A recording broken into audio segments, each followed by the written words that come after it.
welcome to QuestionPress. I'm going to show you a real basic session just so you can see what QuestionPress can do and see why QuestionPress is different than most other survey, polling, and assessment sites that are out there. So let's get started. I'm in the current session window and it says, what do you want to do? I want to do a live session. Now there's a lot of options here, but we're only concerned about two. One of those is required, that's the title. So I type in a title name. And I am going to choose require enrollment. I could do anonymous, but I want to require enrollment for right now. I click up here at the top where it says start session and away we go. Fairly blank screen. Let's ask a new question. A lot to choose from. True, false, yes, no, fill in the blank, short answer, essay, multiple choice. The list goes on. And there's some really nice and fancy ones, but let's stick with the traditional yes, no question.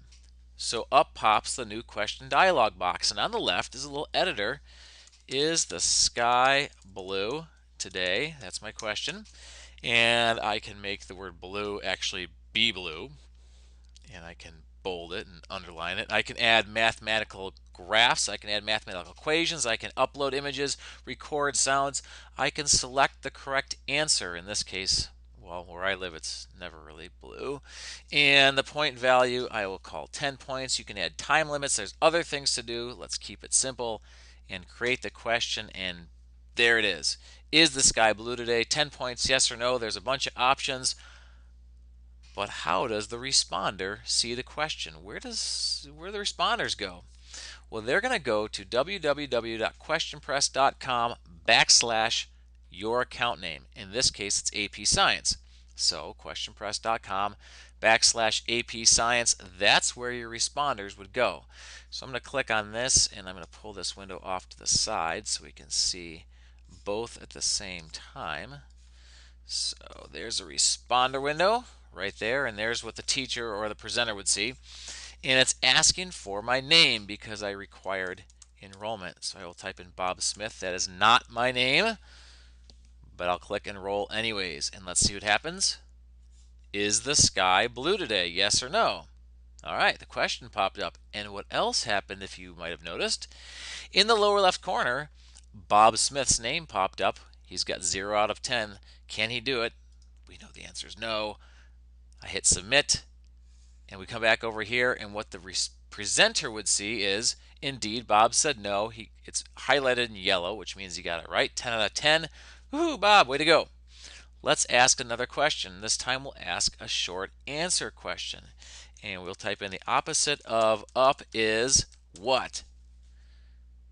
And of course the answer would be down, and we'll make that a 6-point question. And this time, let's put a time limit of 15 seconds. I'll create the question, and what's going to happen is it pops up automatically for the responder, and I only have 10 seconds. The opposite of up is down. I submit my answer, and down over here, it'll say that I got it correct and down. Now what the presenter can do is they can look at the results.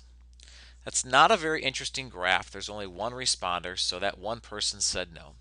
But what we can do, and let me shrink this window down here a little bit so you can see it live. This is the responder window over here. This is what the responder's looking at.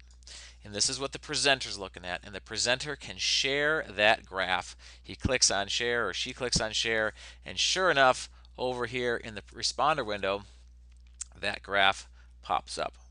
It's not popping up. I didn't click it. I'm sorry. I didn't click it all the way. You have to click it all the way, I guess. So anyways, there it popped up, and we can look at that graph. I can switch it to a bar graph. Again, not very interesting. I'm having a hard time clicking today. And I can share that, and that'll pop up over there. I can also go look at the responses. The opposite of up is down, and I can share that with them, and they can see that right there. And we can talk about it and all those wonderful things in class or with your group. Another thing that the presenter can do is share scores or scores and answers. So I'll do that, show scores and answers. I click OK, and then the responder can see how did they fare, how many points they have, so on and so forth, and then I can go back and ask another question. There's a lot to choose from. I like this new one here, equation editor. This is a great one.